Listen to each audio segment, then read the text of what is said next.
I'd like to call the October 8th Kenai Planning and Zoning Commission work session to order.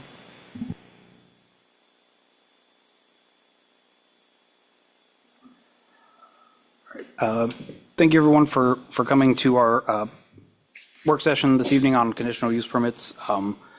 Just before we get started, our city attorney had a memo to talk about the quasi-judicial decision-making that this body does. More to talk with the commissioners, but really general information, just so a lot of members of the public can also learn a little bit of what this body does when it does make decisions. So I'll go ahead and turn it over to Mr. Scott Bloom.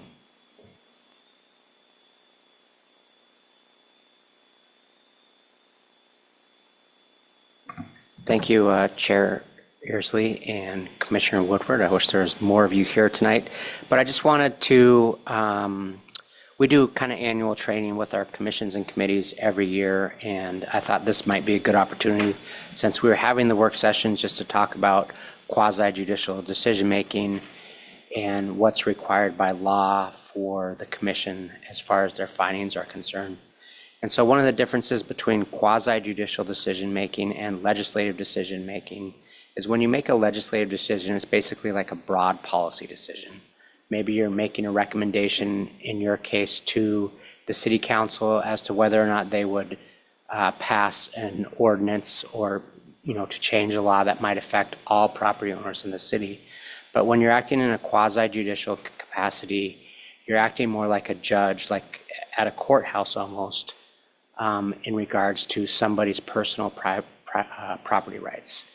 And so I think it's important that you remember that when you're essentially a legislative decision isn't something that can be appealed, but when you're making a quasi-judicial decision, it's something that can be appealed to our Board of Adjustment and then to the Superior Court.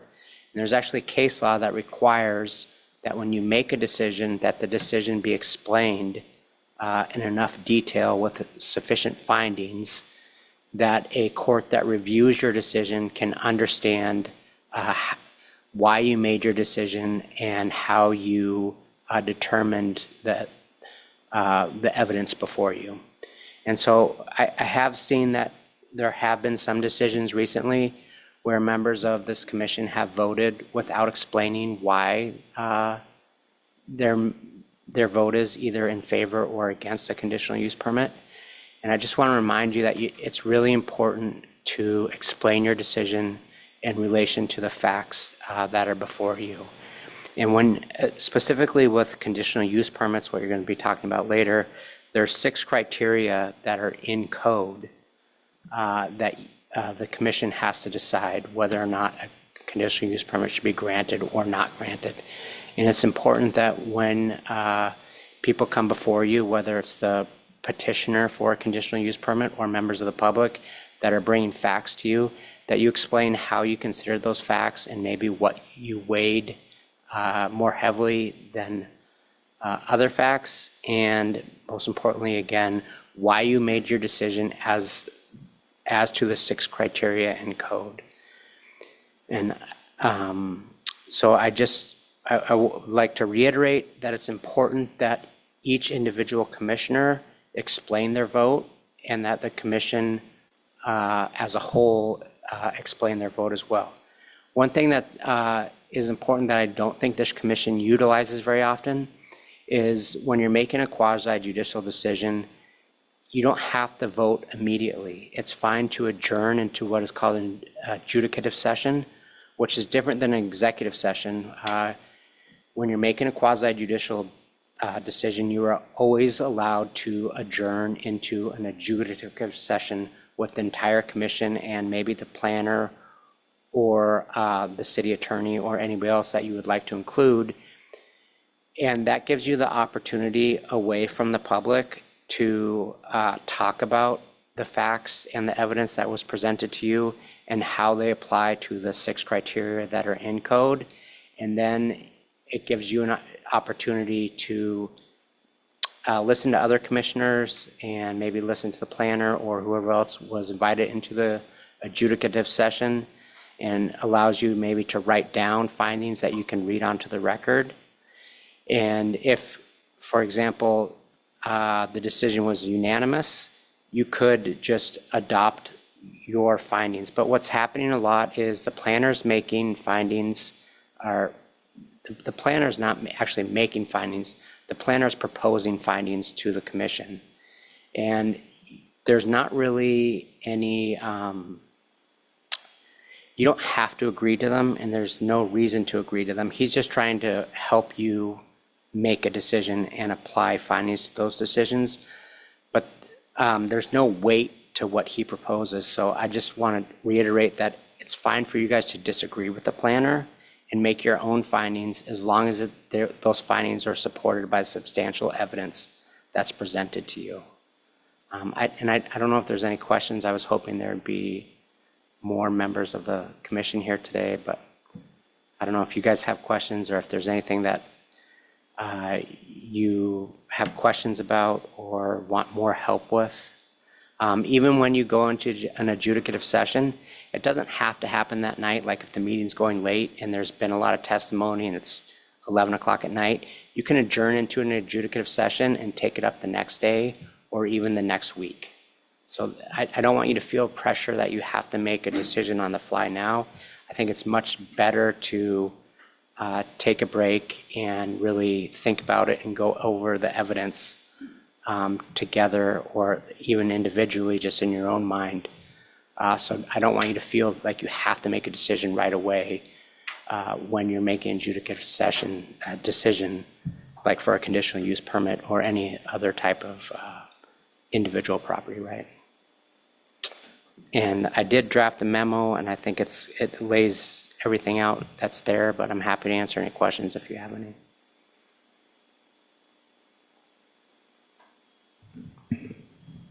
Just for a point of clarity, so for example, if I present my staff report, which is generally the findings that are initially discussed, but public testimony comes in and the commissioners feel that potentially, we'll just say the value of adjoining property in the neighborhood will not be significantly impaired, they disagree.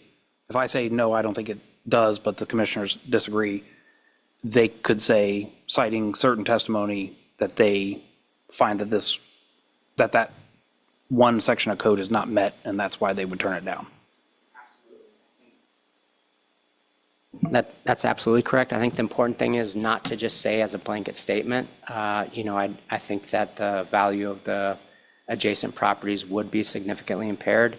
I think it's important to say why they would be significantly impaired based on the evidence that's presented. But yeah, there's no deference given to the planner, which means that just the planner's making proposed findings based on his experience and training and education, but you don't have to, there's no impetus to necessarily just go with what the planner says. I mean, you really need to evaluate the evidence that's presented to you in writing in your packet and in the testimony and presentations before you for the specific hearing.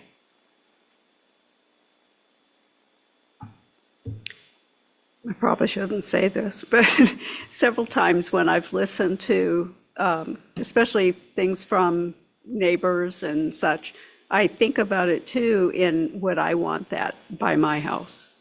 And I have to say that kind of turns my decision sometimes, because several times I would not want that by my house. So am I allowed to take that into consideration?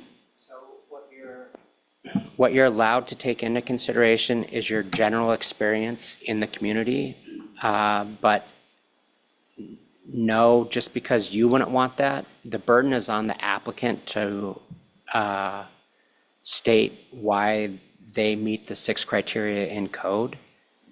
And I think you need to ground your decision and your explanation of your decision based on the evidence that's presented to you during the hearing. Now, that's not to say you can't say, hey, the city of Kenai is a nice, quiet community. It has nice neighborhoods. I have general experience in the area, and this would disturb that. But just because you have a personal opinion, I don't think that's valid. You need to apply that opinion to the 6 criteria that are in the code and the evidence that is presented to you.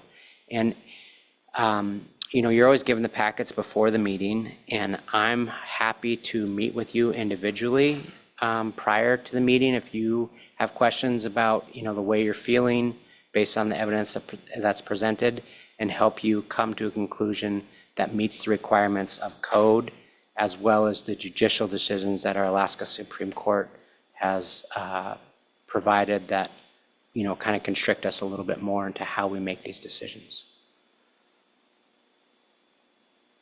I can give you, one obvious example is I know like retail marijuana or commercial marijuana establishments are a very controversial thing. Your personal opinion as to how you feel about those shouldn't affect your decision, because the city of Kenai, the city council, based on recommendations from the Planning and Zoning Commission, has allowed them conditionally as long as they meet certain criteria. So if your opinion is, hey, I don't think marijuana as a whole is good for our community, that's not really a legal basis for your decision at this point. You really need to make your decision based on, there are extra criteria for commercial marijuana establishments beyond just the 6 criteria for a conditional use permit. And you need to base your decision on that broad policy that's been adopted by council based on the recommendation from the Planning and Zoning Commission.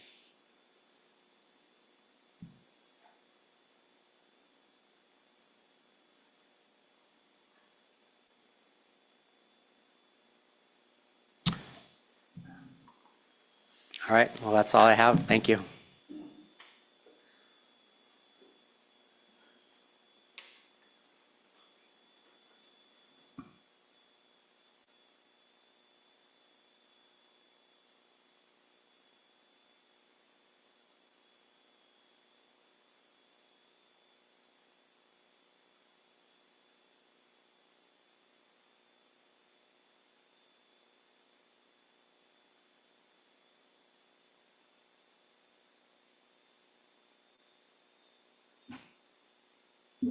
Moving on to item D, commission discussion. Director Buettner. Thank you, Chair Ersley. So on the front table, if you didn't get a copy, there is a large 11 by 17 blown up version of an Excel document because I couldn't read it when it was super small, so I decided to make it a little bit bigger to help myself, if not anyone else. So in mid-May, we started the conversation of conditional use permits, and one of the large facts that was pointed out then is that we have 549 potential conditional uses in our land use table as it currently stands in code. That's more than either permitted or non-permitted uses. There are a few secondary, which are essentially they can happen if something else happens. For instance, you're not necessarily going to live in an industrial zone, but if you had an industrial business, you live there, there are some times where a secondary use is appropriate. But overarching, there's 3 major ways. Either it is allowed by right, it is not allowed by right, or it's conditional, which brings us to our conditional use permit discussion. So to open up tonight, but we're not limited solely to this. This is just somewhere to start the discussion. Based on our talk in May, I went back and started looking through our land use table. These proposals are simply that, they're just proposals. Some seemed to me as kind of more of a, by the definition of some of our zones, to make more sense. Some solely are for discussion. But what I tried to do is take a stab at the number of conditional use permits so that it would benefit a lot of people, not only this commission, because not as many CUPs would come in front of it, but also so for developers, they know where they can and cannot do certain activities. People can feel confident that if you're in a certain zone, you know what is allowed in that zone. You know what your neighbors theoretically are doing in a broad brush kind of discussion.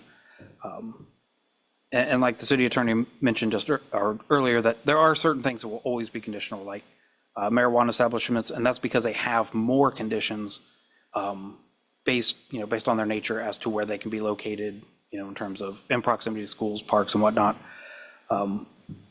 So just to really briefly look over, all the red ones are the ones that I proposed.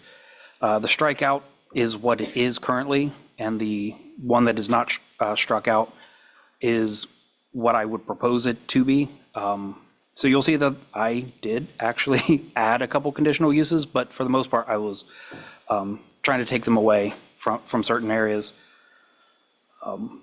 So for example, if you're looking at our land uses across the top, just a quick primer, ALI is airport light industrial, C is conservation, goes rural residential 1, which is a little more strict, suburban residential, and then suburban residential 1 and 2, which again are a little more strict on the suburban residential, urban residential, central commercial, general commercial, light industrial, heavy industrial, educational, recreational, town site, historic, limited commercial, central mixed use, and working waterfront. So we have several zones.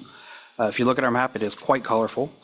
But for instance, in the conservation zone, the definition of that zone is to keep open space and either habitat areas or areas like wetlands that can't really be developed anyways at this time, to keep those undisturbed. So there may be a time and a place to have a house on conservation land. But since the intent of that district is not to allow development, it didn't make sense to me to have a lot of conditional uses on those for like duplexes, triplexes, whatnot, because it goes against the very intent of that zone. So as you go through these, we don't have to go through all of them tonight. It took me quite a while to get through these as it is. But just know that this is a potential, discussion point, starting off point. I'm by no means the expert on this. I do have some training, but it's your community. I live here, so it's part of my community, but it's not my community in totality. I can't come down and say this is what we will do. You also see in a couple places where entire things get moved. So like the marijuana moved out of commercial and got added into industrial. With the exception of the retail store, most of the marijuana, the cultivation and processing is more by definition an industrial activity. So you'll see some moves there that if we were to amend the table, it would be appropriate to move those at the same time. But there's also. Yes. Who did that? Who made those decisions and made those movements? I'm just going to repeat your question just in case it didn't get picked up by the mic. But so the decisions, a question was asked where these decisions were made, and ultimately these would have been initially by council when at city council way back when we first got our zoning powers. The Planning and Zoning Commission would be the body that would be ultimately the ones to make these recommendations. Since they are in code, council has final say, so it's kind of a tag team between the two. But ultimately, Title 14, where this land use table lives, is under the purview of this commission. So the commissioners that would have been sitting here from the mid-'70s to today, in some part, at some point, have made some of these decisions. I don't think anyone has done a widespread go through. It's more like we're focused on marijuana and bringing that in. So how do we focus on just those sections? Or as things are kind of hot button issues, back in the day, it could have been, I think, cell towers when those were coming in. So communication towers, those were a thing. And you can see in code where it's specifically called out. And then again, marijuana, adult oriented businesses, as they become an issue or the hot topic in town at the time, a lot of this is just piecemeal. And so over time, it's just become the land use table that we see today.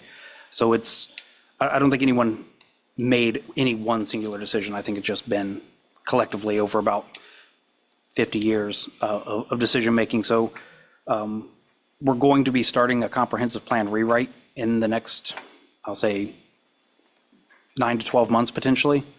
assuming that we get the budget for it and all that. And this is kind of setting the stage so that when we are talking about what we want to see in the future, we have a solid basis on what we're talking about, so that we're not saying, oh, we want this and that over here or over there. We know exactly what we're talking about. Then we can say, yes, this land use is appropriate in this section of town, and vice versa, kind of. So it's an iterative process, but I felt that this was both one way to tackle the just vast number of potential conditional uses, but also the direction of what people in the community wanted to see in various areas. And if you hit your mic, it's hard. There you go. So the way this process works is you have some recommendations and you work through the work group, and then it goes to planning and zoning, and then to the city council to be put in code. Is that how I understand your comments? Yes, so the work sessions are more informal. It's more of a dialogue, not as structured as a formal commission meeting. And that's really because we want to hear from you. We want to hear from the commissioners. We want to have that free flow of information. Because again, they're members of the community, but so are you. And it's not, we don't want to do top down. We'd rather, we may come with ideas, but we want to hear, are these good ideas? They may need tweaked. But yes, once everything kind of gels together and we feel comfortable moving forward, then formally the commission would put together a recommendation, most likely a resolution, and then that would be forwarded to city council for their deliberation. And at each stage, there's still more public hearings. So this isn't the one-stop shop. This is probably not going to get solved in the next, I'll say this is probably going to be something we're working on for a little while. But once we feel comfortable and we do move forward, then we'd have the resolution. That's another public hearing. And then the council, they'll introduce it, and that's another public hearing. So there's several more steps for the public. And as this happens, you may see this on Facebook or on the website or in the paper or wherever news is these days. So, getting the word out, talking to your neighbors, like, hey, we were talking about this last night, and what do you think? And, we need that feedback because we know our neighbor, we might know our neighbors, we might know some other people in town, but we don't know everyone. Kenai it's a smaller town, but there's still a lot of people here and a lot of different viewpoints, and we want to make the best decision. We may not make every single person happy, but we want to make the majority of people happy, and we want people to be comfortable with that decision so that even if they don't agree necessarily with every single thing that's ultimately put into code, they at least know how we got there and they're comfortable with the decision. Like, okay, I may not agree, but I know why they did it. And that's really the ultimate decision.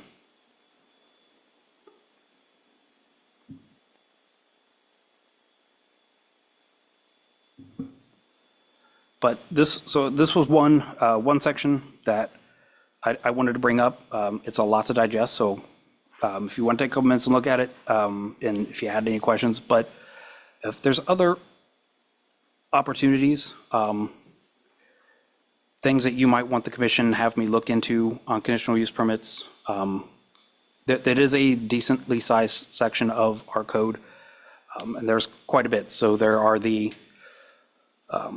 6 criteria. If we don't think the 6 criteria necessarily are strong enough, do you want us to look into that and maybe change some wording? Because sometimes it comes down to the interpretation of a singular word that can possibly be a thing.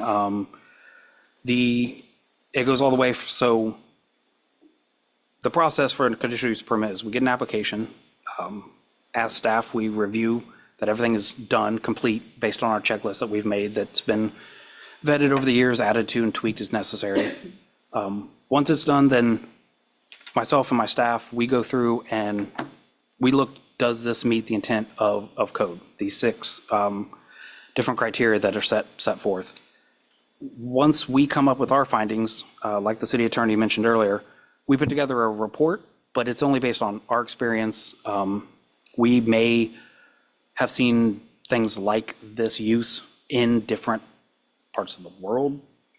I come from Ohio, so we do things just a little bit different from Kenai. I like Kenai's way better, so, good on you guys. Ohio is very confusing. But with our experience with, looking at what is in code, what's happened in the state, unfortunately, I do have to look into law books just as much as the city attorney, but I don't get paid like him, so there's that. But we do have to look at case law. Has this been turned back but then appealed to a court and the court allowed it? We do have to look into some of that history for some of the, especially with marijuana, there were a lot of case law materials that were put into that.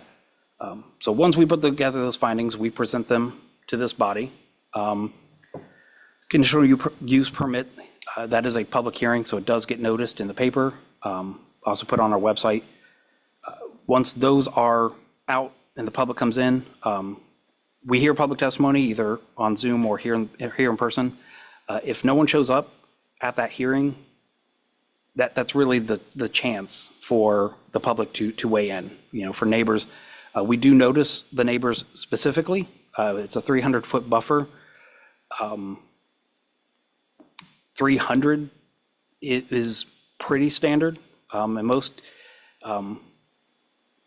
but it isn't necessarily set in stone. So if potentially 500 is a better number, that could be suggested. But at some point, it may get too unwieldy because it's you may go from 30 properties to 300 if you expand it too far out.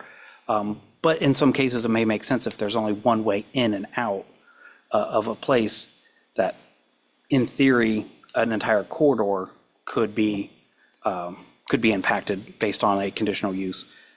Is it appropriate then to notice the entire corridor? So right now, there's no provisions in code, but is that a discussion that we want to have? So again, all the neighbors will get something. The general public gets the broad notice.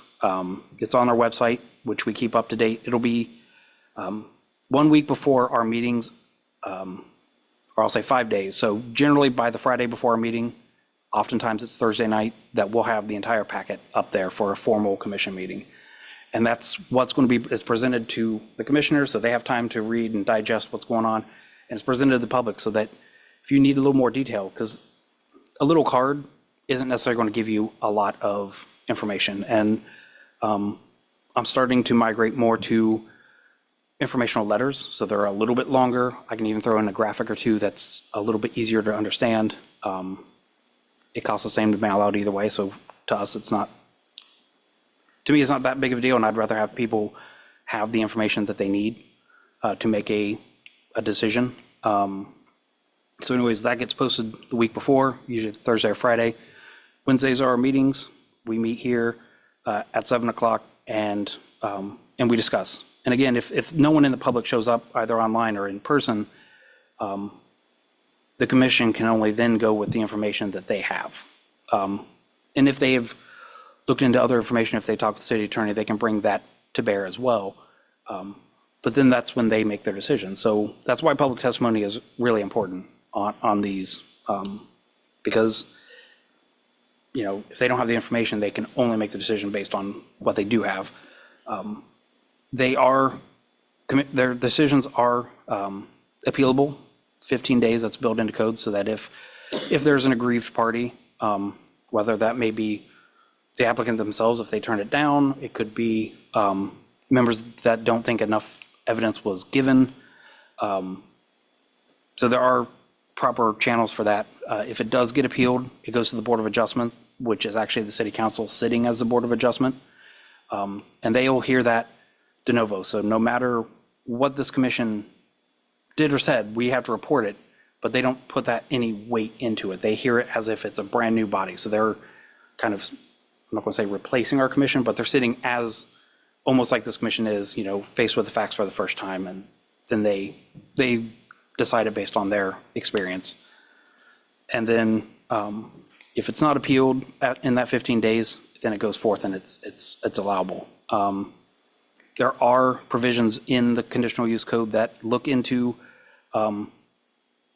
if somebody is not in compliance with the conditional use permits, because the conditional use permits literally are just giving conditions, saying, yes, you can, but, and then it has a list of conditions. So for marijuana, it has to be 1,000 feet away from a school or park or anything like that, or churches. Some other ones, they may limit hours. So you can only operate 7 a.m. to 7 p.m. or something like that. So whatever those conditions are, and they can be added to by this body. So if my initial hack at it and says, hey, here's the conditions we think are appropriate, but then in discussions, this body says, well, we want to restrict hours, or we want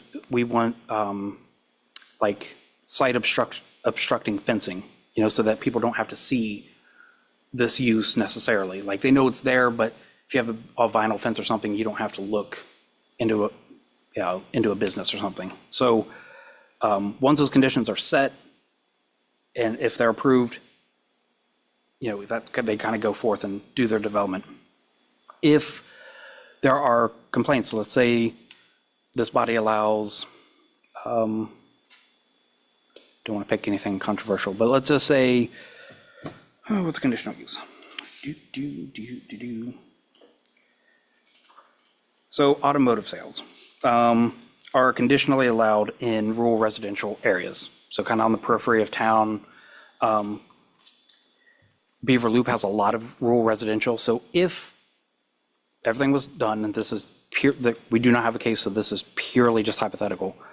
If this body said, yes, we think that a car lot on Beaver Loop would be appropriate with these conditions, and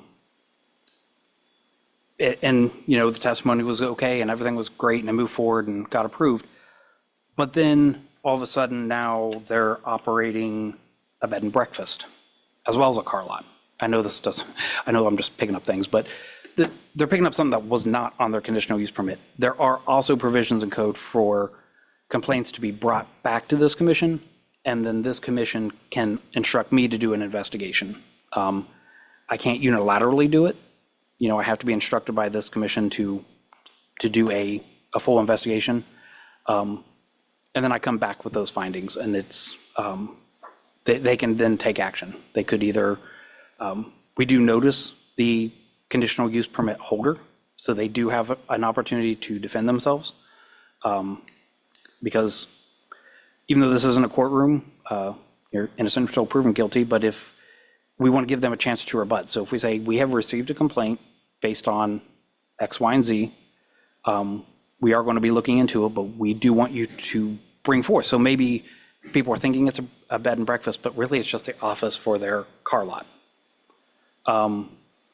If they can prove that it is solely, they take pictures of the entire interior and it is solely an office, and the only reason someone stayed the night there is because they got snowed in, and they can prove something like that, that kind of evidence comes to the commission and they can make an informed decision. So there are provisions for that, but again, if any of this is kind of all on the table. If that process doesn't seem like it's functioning correctly, or doesn't seem like it has the proverbial teeth that it might need, I think now would be the time to bring some of that to light, because it may help us hone in. And we don't want to make code so ultimately specific that there's no, we want to make it specific so that it's easy to understand, but we also know that we cannot solve every single potential violation. So we want to leave it, it's that delicate dance between being vague enough that it covers everything, but not so vague that anything can happen under it. Kind of narrow that umbrella just a little bit.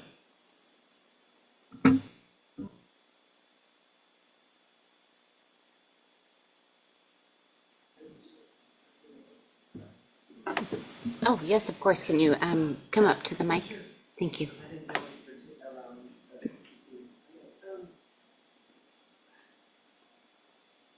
And just push the button, and once it turns red, red is good. Yes. Christine Schmidt, 513 Ash Avenue.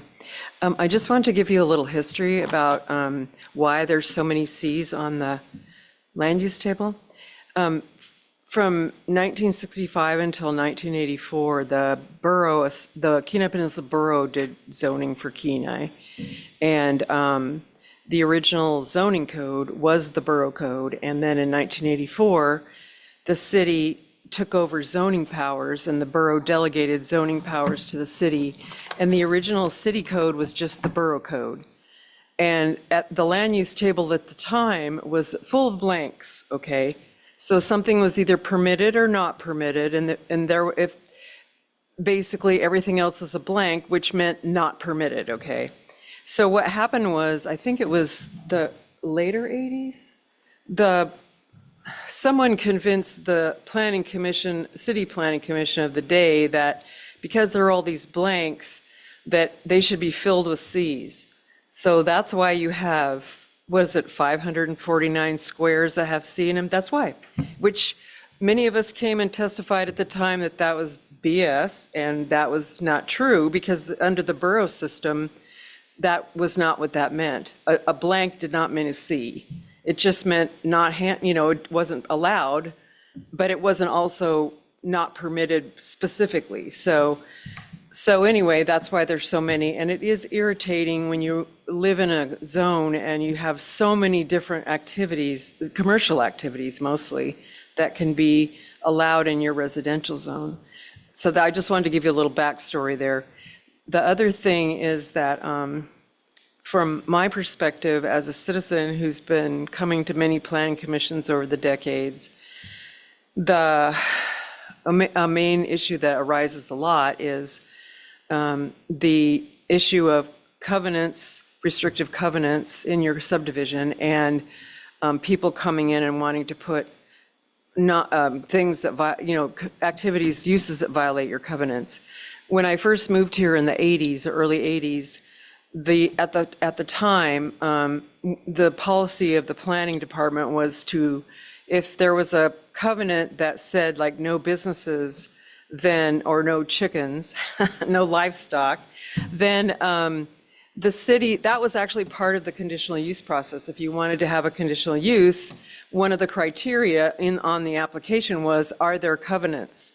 And if there were covenants that prohibited the activity, generally the answer would be no. The planner would recommend to the planning commission to turn it down. That was just one of several criteria, though, just like the 6 that they talked to you about tonight. So I just wanted to say, from the perspective of people that are trying to keep their neighborhoods where people can, will comply with the covenants, it's difficult to come to the city council and hear that the city doesn't enforce covenants and blah, blah, blah, because originally, like I said, when I moved here, the policy was for those things to work together, the city code, and then if there were restrictive covenants, because the city didn't want to be in the position of, well, we're going to give you a license to violate your neighborhood covenants.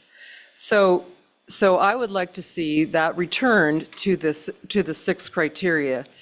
I would actually, and that's the third thing I wanted to talk about, which is that those criteria are really vague, like the value word. What does that mean? I've heard, over the years, I've heard many commissioners talk about money, like in other words, we have to approve this because you can't prove, like by bringing in a realtor to say that your house value will go down if we bring this activity in, because there's other values than just the value of your house or the estimated value of your house, for example. There's neighborhood values, and it would be nice if it were clear that it's not just money we're talking about when we come to the word value. If there could be examples of other kinds of value, your house, because I'll tell you, having worked for the borough for 10 years and represented the assessing department, it's almost impossible to prove that any activity is going to reduce your property value, okay? You can bring in a realtor and they'll testify that it'll be hard for them to sell your property if you have a gravel pit next door tomorrow, but to prove that from today, your lot's worth $80,000 and tomorrow it's worth 60 because a gravel pit's going in, it's just impossible. So you have to be there has to be other ways of proving value issues. Okay, so that's one example. And I do think, and I'd like to see you put back in whether there's subdivision or there are restrictive covenants that prohibit the activity, so that we don't have to have, gravel pits and right down. I said one time, a long time ago, well, at least they won't be able to put a gravel pit next to our neighborhood, but the people over on Rogers Road found out otherwise, so, because there's a gravel pit right behind their neighborhood now, so. Anyway, so those are the three things that, for me, I just wanted you to know a little bit of that history. So don't feel bad about putting it blank again or putting it in, because that's what the original intent behind all those blank spaces were. Okay, but so, and number two, think about about restrictive covenants and conflicting with these commercial uses that people want to bring into residential neighborhoods. And then three, I think, and also the borough has a 500-foot buffer for notice. I think you should consider that for at least some. For our neighborhood, for example, all the houses are so small, the lots are so small that you can grab a lot with 300 feet. But for some of the outlying areas, 300, like in the rural residential areas, the rural residential zone, those are 500 feet would make more sense because the lots are just bigger. So thank you for letting me speak.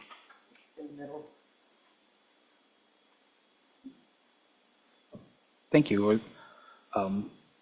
Any other questions or comments you might want to add? Because I'm taking notes, so I am paying attention. I just may not be looking directly at you the whole time.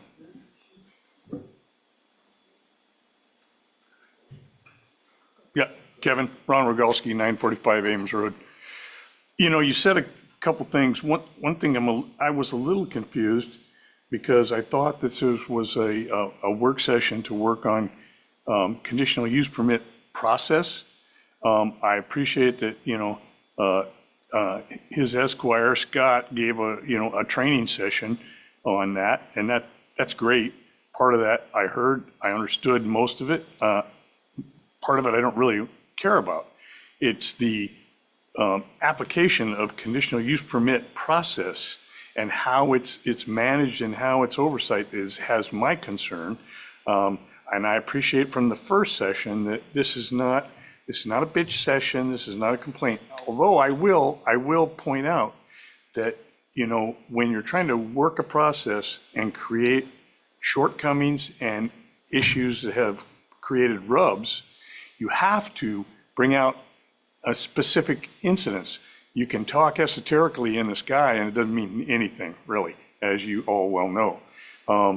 The thing is, you've got some specific incidences, and we've got a list, we've got quirky dots of what we think it should go. You hit one of the huge points on it when you said you have no teeth, you have no oversight. How do you deal with that? How do you deal with as she said, you got these things, yeah, you got neighbors, you got stuff, that's all great.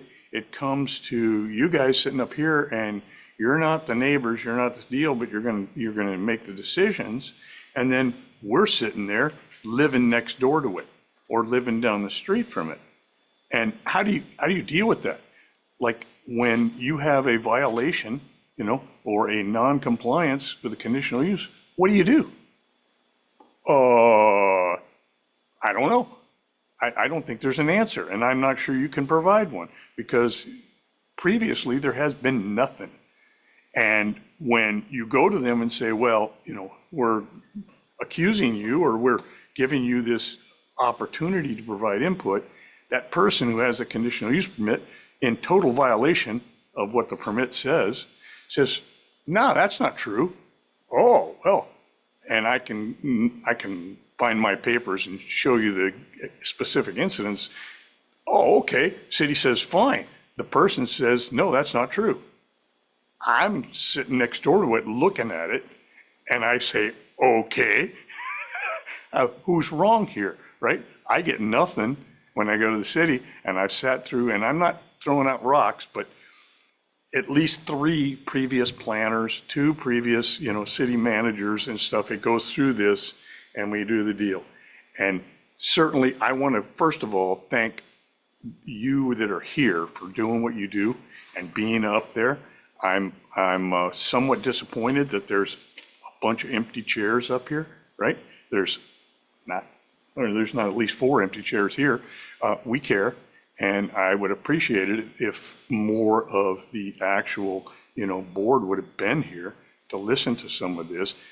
I appreciate, per discussions with Kevin and I in previous, this is supposed to be a work session, which is why we don't get clicked off at 3 minutes like I usually do. I'm sorry. We're trying to fix this. We're trying to do something better. And I appreciate this whole thing, although it makes my head spin, right? And I certainly appreciate the young lady's input as to how that crap came to be, right? And it's great. I mean, you got to have blocks and, and places for these people to be and these things to do. But as I said in the very first meeting we had in May, one of the things we have to remember is that by applying for a conditional use permit, you are by definition asking to not follow the rules. Do not follow the zone, do not follow the rules, do not follow what the rest of the people who live here want. There's a reason that exists, Like I said, it spins my head to try to read it, but it is there. And so when I go down the list and look at things and say, I come in the green area here, well, why is this guy with a blue sitting next door to me doing this stuff? I don't like it. And then it's like, what do I do? I mean, I know, land the plane, I know. Land the plane. But nonetheless, I relish in the opportunity to not be limited to 3 minutes. You know how many times that buzzer is. Oh, she got a buzzer? Can I? She doesn't know where the buzzer is. You're good. So with his intro. Yeah. We did have a couple ideas when you do the rewrite of code. And I appreciate modifying the land use table will help where it's applicable, but can you add some penalties, some teeth to it? Like if some oversight inspection, like Kevin said that. Say your seasonal enforcement officers, they're really busy for 20 days in July, but the rest of the time they're not as busy. Can they do inspections? Can they do spot checks with the conditional use permits, especially the seasonal ones, the ones that run all year round? You got more time to make sure that those property people are doing what they say they're gonna do, but the seasonal guys are usually more of the bad actors than, well, this is my opinion, I don't know. The seasonal guys are more of a bad actor than the year-round people for conditional use permits. Again, that's just my opinion. But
an officer could help. That's a good segue to add on to what she's saying. What I think we're going to do, I wasn't quite sure how this was going to go down, and as I said, I certainly commend those of you who are sitting up there. I really wish that the entire, body would have shown up, and I would encourage that to be urged on them for future, interactions. We will put together a better synopsis and quirky dot deal for a laydown packet, because, we anticipated and thought when this first started, 8 months ago, that the idea would be, let's change this. Let's change what is going on with the conditional use permit process right now, how it works, how it's enforced, how it's followed up with, and how it's dealt with. And I do know that there are at least, well, I don't know, I haven't checked the election results, but there are several city council members who totally support that going forward. And then, we got to do the hierarchy, right? Of course, you guys get the first pass, and then it goes to them for either, up check or down check, and depending on whether, what their opinion is and what someone might apply to say, hey, I have appeal, and how that goes. But the one thing she said, and it circles back to the teeth and enforcement thing that, Kevin mentioned, is what do you do when someone gets denied at city council and then does it anyway? Well, as we've observed, you don't get to see it, you don't get to hear about it, but I'm living right next door to it, and I get to see it, and I have to bear the ramifications of such. Those are some of the things that we have put together to try to, let's get this into the process. Because if it's not part of the process and the code, you guys have no power. The city council has no power. I personally, I think yellow police tape around the thing, but that got nowhere. But that's the motivation that we have, that, hey, what do we do? Who do you go to? Thank you very much. Sorry, I'm getting told. My clicker went off. I just have some comments on some of the testimony I've heard. I'm familiar with your location and some of the headaches, I'll say, in that area. And I too have been a long-standing member on the commission and have heard kind of the same theme in our own neighborhoods as we go home and we go about our day and we see the same problem day in and day out, and it comes down to the same chief complaint, what are we doing about it? And I do commend you for changing some of the structure as far as the reporting, the compliance, and then some mechanisms for fines. But again, without any teeth, I don't see where any of this is really going to go forward. And I speak from experience in that, because I can pinpoint all kinds of neighborhoods and all kinds of different issues, whether it's an abandoned home, an abandoned car, uninhabitable home. I mean, you pick the problem, I can pinpoint and show you. And so that's where I would hope that somehow moving forward, I would think testimony from the public or experiences from the commission members or council members, that we could come up and draft some kind of teeth mechanism or compliance. And I'm wondering, and I don't know, I'm just putting this out there, is there some way as an applicant comes forward and they get approved for a conditional use, and like you say, there becomes an issue and they become fined, could that somehow be tied to their property taxes? So the city taxes you and the borough taxes you, and so if you have received so many complaints and it's been investigated and substantiated and authenticated, then the penalty would be your taxes by 1%, 2%, or whatever. So you have a very small home, I have a really large home. That could be a significant tax burden, I mean, just as examples, that's what I'm saying. I don't know if it's legal, but. For the teeth that we do have, even if they're baby teeth, there is mechanism for under-code enforcement, which also falls in my office, that if you're not meeting code, and I think, since this is in code, if you are violating code, I think there is a mechanism to levy fines. There is a process for code enforcement. We move at the speed of government, unfortunately, when it comes to that, but it is methodically thought out in terms of the timing, giving the first notice and then giving a second notice. And this is for anything. So like abandoned homes isn't just CUPs. This is a car abandoned on property, any kind of things like this.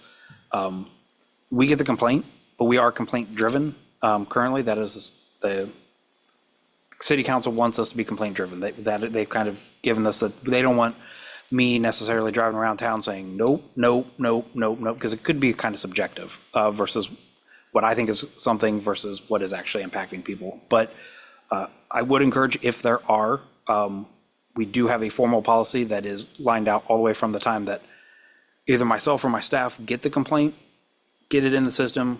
We're doing a site visit within 48 to 72 hours, depends on, if it comes in late Friday night, we might not get to it until Monday morning. But, you know, we do get everything documented, go take pictures, try to get a feel for what's actually going on. Some things we cannot see, so there is an online form. You can add photos, short video clips. I think there's a size limit, but if you want to send them to the planning inbox, we can handle up to, I think, 25 megs. So a decent size short video. If you're seeing something that is, you know, in violation, I will say if it's a public safety issue, definitely call KPD if it's something life safety. But if it's something that is just like you're seeing people dump trash or something on property, we do have a mechanism for that. Though that does build, and I bring that up because we do build up eventually, if these property owners are not compliant, there is a mechanism to levy fines, which then that doesn't increase your taxes, but it does put a lien on your property in theory. So it could go, we can escalate it up to that height. That's when I bring Scott back into it and say, hey, we've done everything we can in our power. I need legitimate legal help to move it to the next stage. So there is that mechanism. Can we tie that to a CUP violation?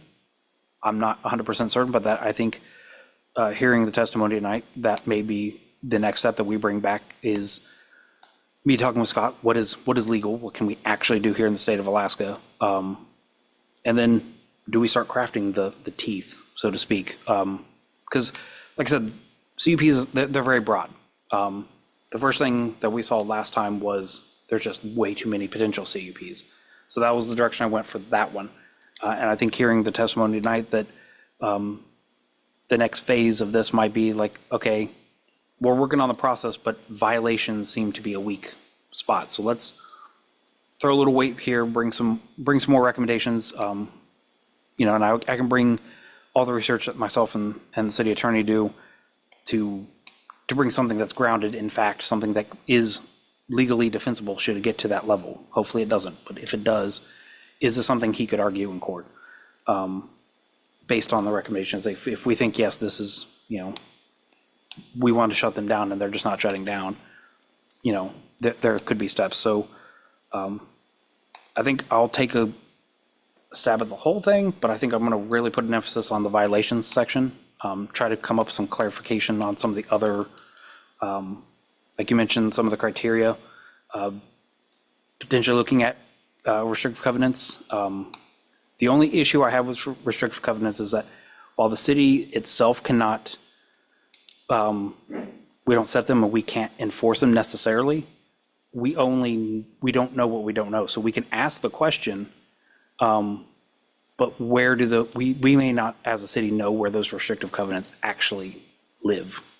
So That was why they had the application, when you filed the recognition, that was one of the questions they answered. Were there restricted covenants and had it, in the 80s version of the conditional use permit application, they had that question.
one block away from their mortgage, they leave town, and the bank or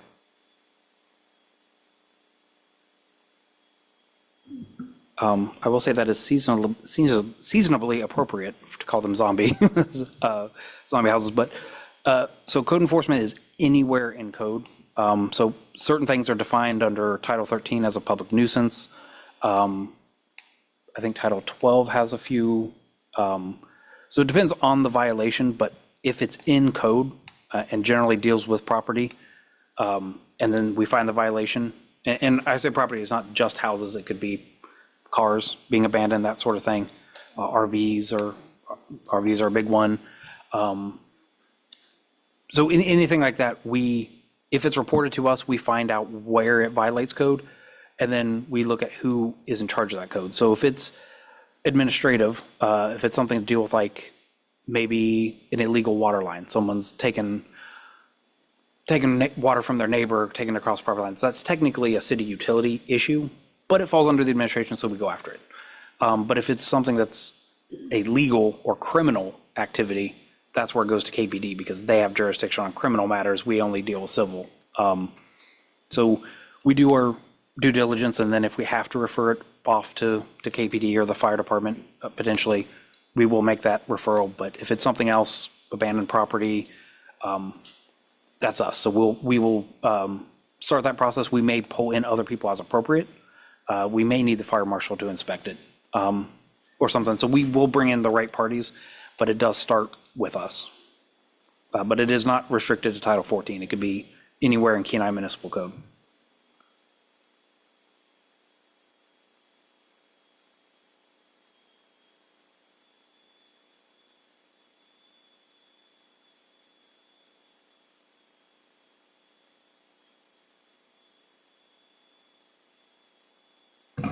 Anyway, my name's Bob Malloy. I live with Ms. Schmidt. And a couple of things I just wanted to comment on. The no deference to the planner, that's really important, making up your own mind. Took a long time to really get that communicated to the Planning and Zoning Commission. And no offense to Mr. Butner, but as you know, we've had a lot of planners, and the planners come and go. And they have different backgrounds, and you were all appointed because you know the commercial centers and you know the neighborhoods, and you know the public relies on that. I want to encourage this land use table review that you're engaged in, and I appreciate there being proposals already regarding that. You know, it's a really worthy thing to do.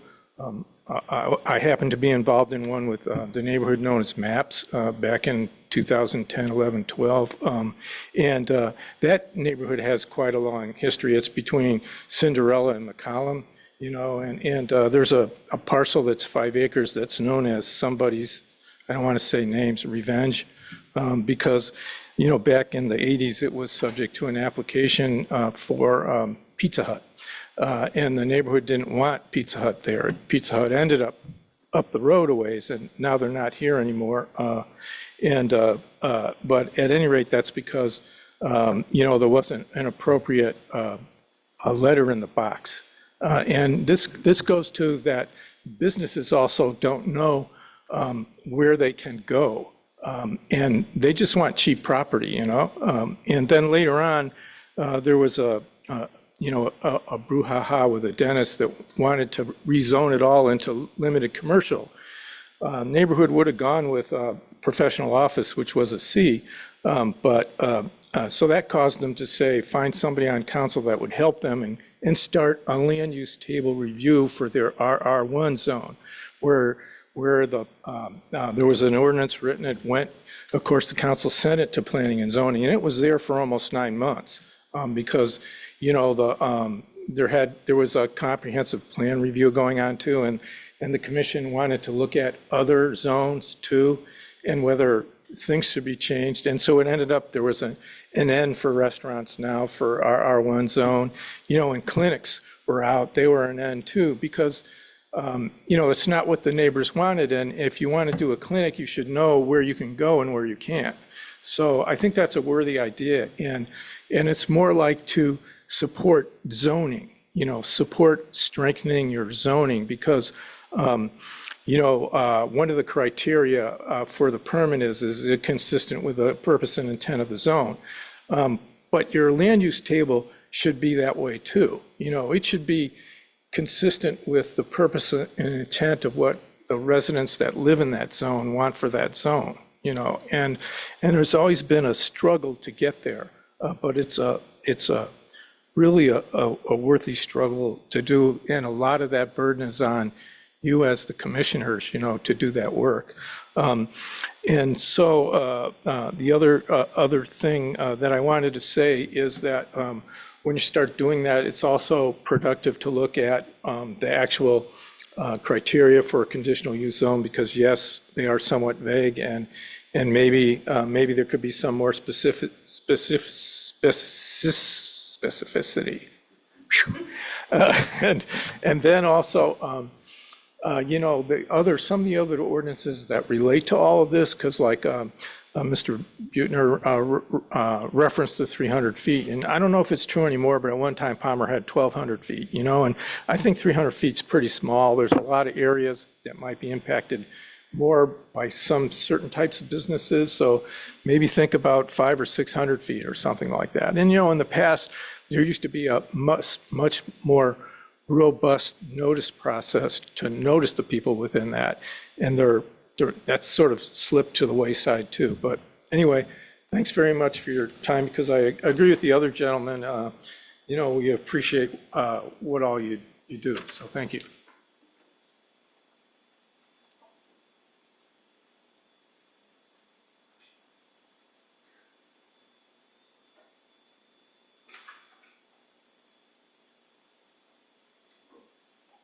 Is there anybody else wishing to speak or comment on CUPs?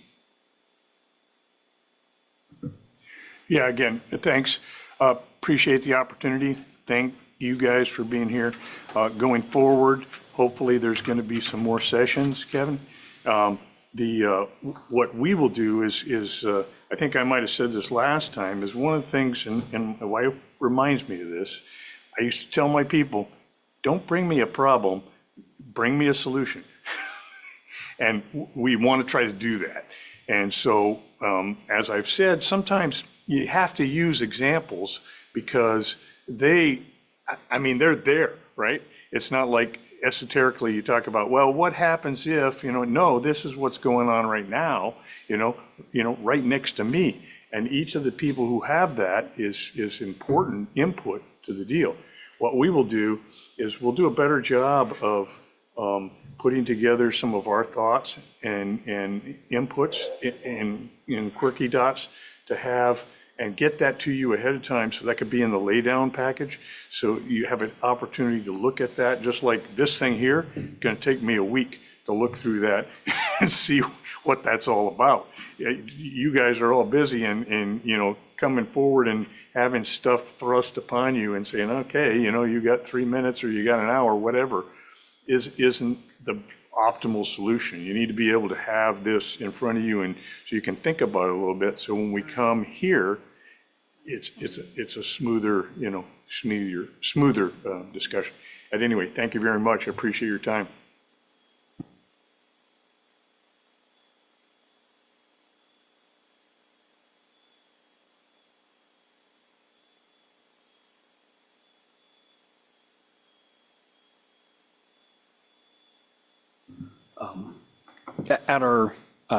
At our next actual commission meeting in 2 weeks, one of the discussion items is to kind of clean up our end of year 2025 calendar and look into 2026, because there are a couple conflicts. Because right now, per our schedule, we're supposed to meet on Christmas Day, which that is probably not happening.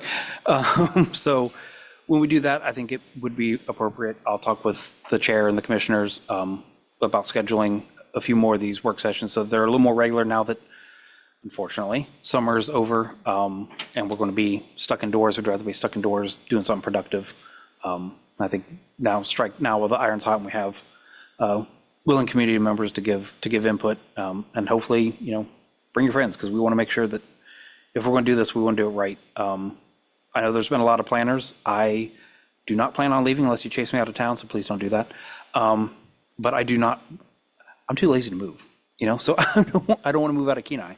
So you're going to have to be stuck with me for a little bit, so I'd rather be a good neighbor and a good, conduit here at City Hall to make sure that this community is what we want it to be as community members, because a good community can make or break a place. If it's not done well, people don't want to live there, and people are like, I'm going to move to K Beach, I'm going to move to Soldotna, I'm going to move to Homer.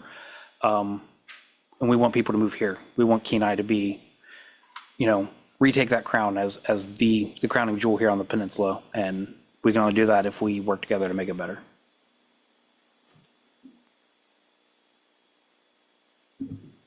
I had a question for you, Director Buettner. In your past, in your history coming from outside into Alaska, what was some of your insight for compliance and fine mechanism? So you've seen how we've done it here and experienced it, and you probably had the opportunity to share with others at the conventions and stuff. We've gone to Anchorage, so I'm just curious what your exposure was in the lower 48. The zoning code in the lower 48 in certain areas is unwieldy. But that level of specificity is key, because they can hang their hat on, did you do this? No, you're in violation. It's very clear. So like I said, there is that delicate dance of how do you be specific without being so specific that you limit yourself. Because you don't want to not put something in or like omit something, and then somebody's like, oh, there's my loophole, I'm going to go through there. But you don't want to make it so, it is so specific on every single, like, you don't want to make it so granular that it's like parcel by parcel. So But by you- having it black and white, then that was the fine mechanism, there was no wiggle room, so the applicant was in violation of their CUP, and so they were just automatically fined, and that was the result and the solution, or? A lot of the permits would be temporarily suspended. So if there was a violation, and this is different town by town, everyone handles it just a little bit different, but in painting with a slightly broader brush, if there was a violation, they would be suspended. Wouldn't be revoked immediately, but it would be, if there's something credible, so if there's pictures involved or whatever it was that led to the violation, and an initial investigation starts that says, hey, we may have an issue here. Right now, I cannot unilaterally, like, I can take a code enforcement complaint. If it is tied, let's say, to a CUP or could be tied to a CUP, then I have to bring it to this body, which I think is appropriate since you issued the CUP. And then you would instruct me to do a formal investigation. That way it's on the record. It's not just something like, Johnny doesn't like Sam and, they're kind of doing a kind of a tit for tat thing. But we would bring it here, we'd, put it in front of the body. If you said, yes, I think there's enough evidence that there may be some violations, go ahead and go forth and do that investigation. We can bring it back. And so there are those provisions where you guys could then, if the investigation warrants, and after testimony you decide to revoke it, you do have that mechanism. It's not clear here in our code now that fines could be added to that or could be used as a deterrent. Like, there's not a good mechanism. So I think strengthening those potentially, if that's allowable, that'd be something I'm going to talk with Mr. Bloom about. But if you can tie it specific to where it is in code and it's not ambiguous and it's not something that, because a lot of it, when it goes to court, it's beyond a reasonable doubt. Like, you have to, the burden of proof is, like, if we were to take something and there's an aggrieved party appealing, we have to be able to stand on something that says, because you violated this section of code, and I can give you a direct reference and this is why you did it, and have pictures. Like, you have junk vehicles, so we cite that and we show you that there is a junk vehicle that meets our definition. Like, if you go through all of this, and it's very specific, that gives us a leg to stand on. That's where the fines can be not only levied, but also substantiated. So if it is appealed, we can say, no, we're still in the right. Yeah, I just feel for the applicant, or not the applicants, I'm sorry, the general public, when we hear their testimony with a lot of these complaints, the CUP is for a cabin service or a guide service, but then now all of a sudden it's for concerts and events, and well, let's cater, and well, let's also throw a concert here too, and you know, what are the hours of operation? They're not 7 a.m. to 7 p.m., they're till when we feel like it, and then you get the complaints, and now that's taken into account for this week. Next week, well, nobody's meeting for another 2 weeks, so there's 3 weeks. Meanwhile, the residents have to deal with it. So that's why I'm wondering, how do we tie in when you continually hear these complaints taking place at the location?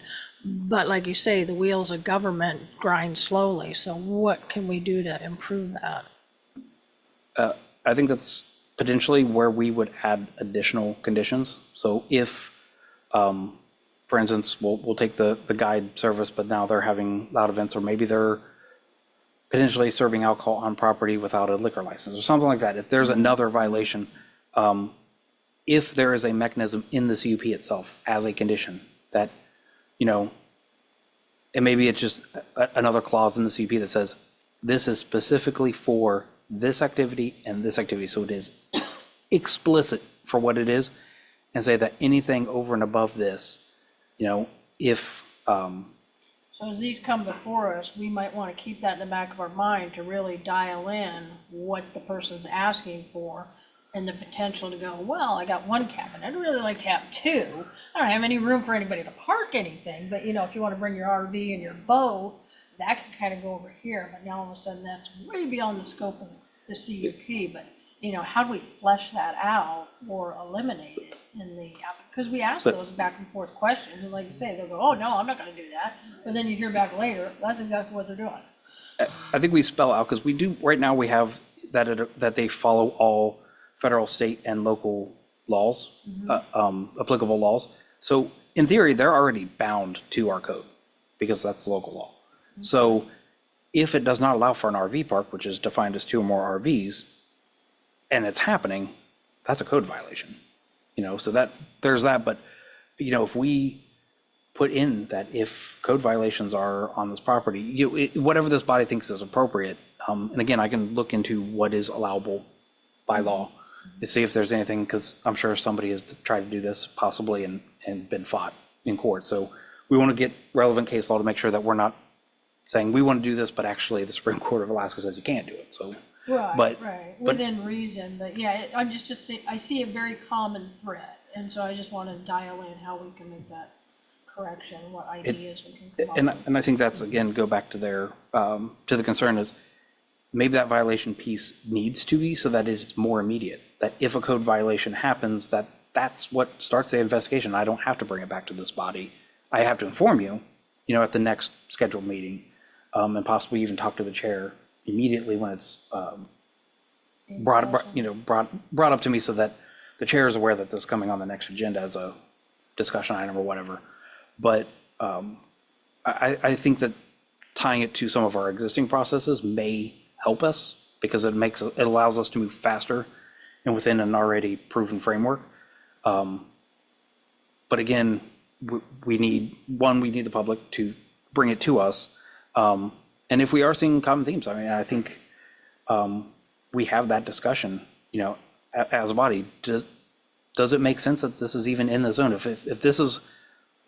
If 5 different operators in a certain zone, let's say it's rural residential, and they're all guide businesses, and there's 5 bad actors, so we know that this is systemic. This isn't just a one bad apple. Do we consider just not allowing it in that zone at all? You know, because if you're not going to play by the rules, if we're seeing, if by and large no one's following the rules, do we make them request a rezone and say, no, if you want to do certain things, you need to petition for a rezone. A rezone is more appropriate than a CUP potentially, because that's a different process. So, you know, I think we need to, as a body, look at this and say, are we being too broad on conditional use permits? And I think I see where you're going with that, and I absolutely agree with what you're saying, and I think I heard a lot of the testimony from people that is the same, is, yeah, the CUP gets so broad scoped, and like you say, you have so many potential bad actors, so.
compliant, they're agreeing, and then they don't actually follow.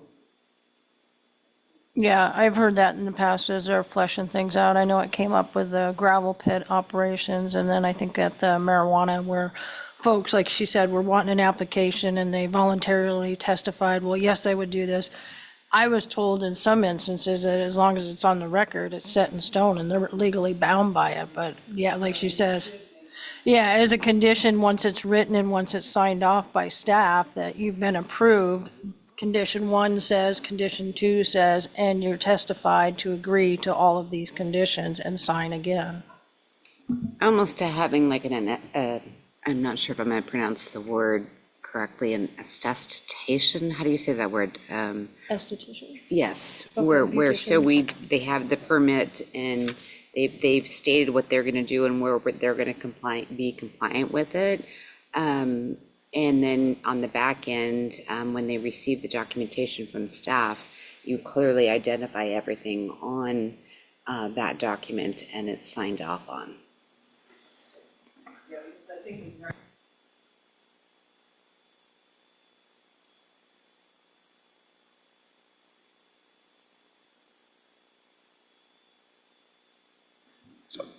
I'll take that. I appreciate that, your comments and suggestions. And we did also potentially do some of this, like with one of ours where we amended here as they were like, yes, we agree to do 7 to 7. We can amend some. And it got added into the resolution Yeah. as they Yeah. completed their form? Okay. Well, it got amended here live, like while they were giving their testimony, and a concern was said, well, we don't want people going 24/7. And then the owner offered, well, we really only want it 7 to 7. So we as a body can add it, but also I think it is appropriate that, if it is, and that's on me, and my staff, that when we're going through the application, to put that out there in the first place. If it says in that application, so I think that's where I take this one on the chin. Myself and my department need to look at that, make sure that everything's captured. But then I would ask this body that if it's appropriate, if you guys mull it about, and if after testimony, if there's certain other conditions that need to be added, adding them here, and then passing a resolution as amended, because we can clean that language up. That I think might comprehensively. We get it at the front end, you guys get it kind of at the back end right before you make your decision. Might be a more complete process. And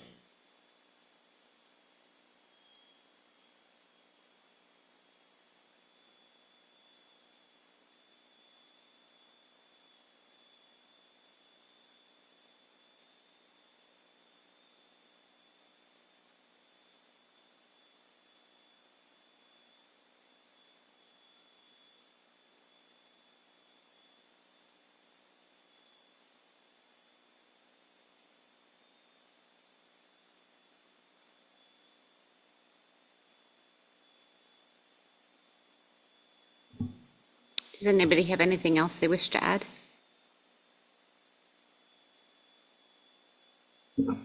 I have questions. Does anybody have any comments or thoughts on fees as we move forward?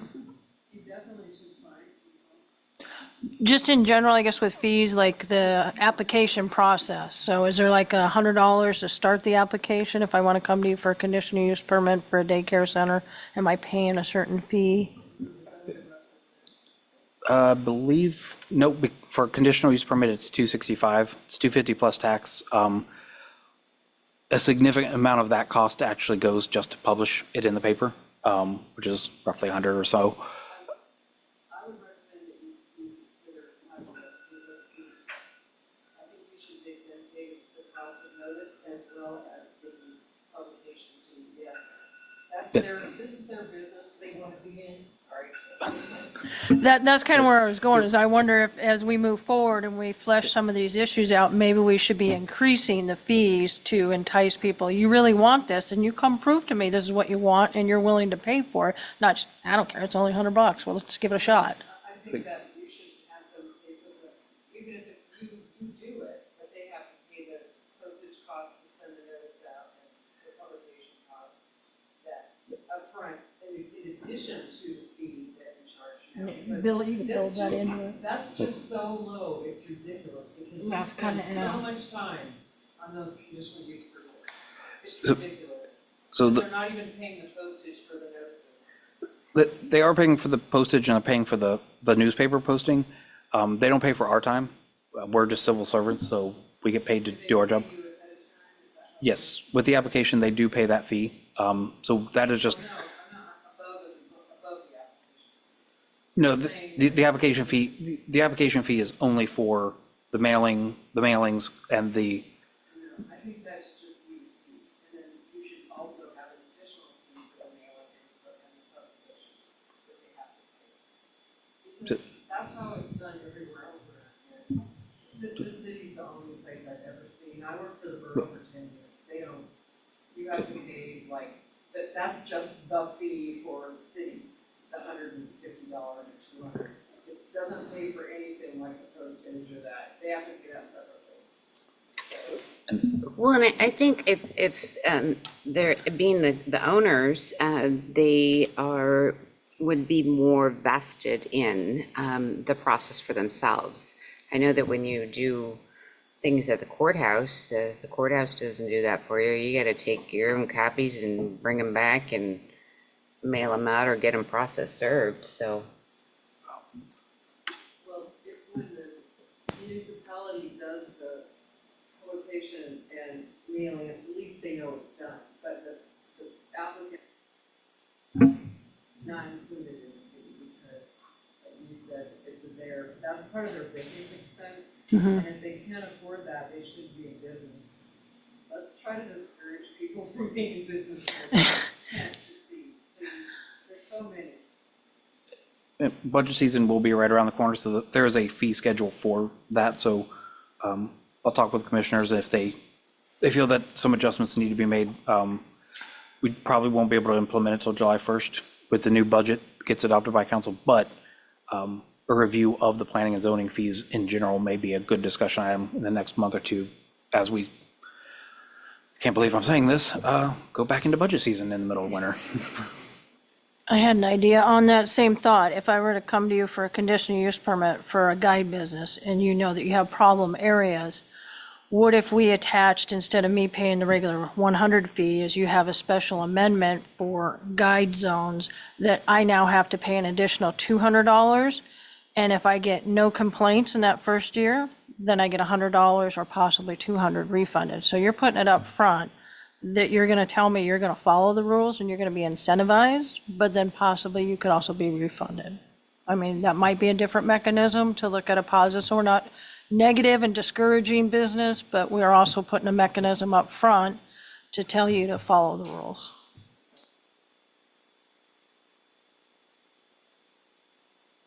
I will definitely look into that. I think that's actually a novel concept, but I just want to make sure that, Yeah, make sure it's legal, but. I don't know where the legal is on that, but yeah, I know But that we're- these are just regular problems, so I'm just trying to come up with ideas. Yeah, a bond. A bond, yeah, okay, So sorry. where there's a will, there's a way, and I think there could be a Yeah. mechanism, but let me.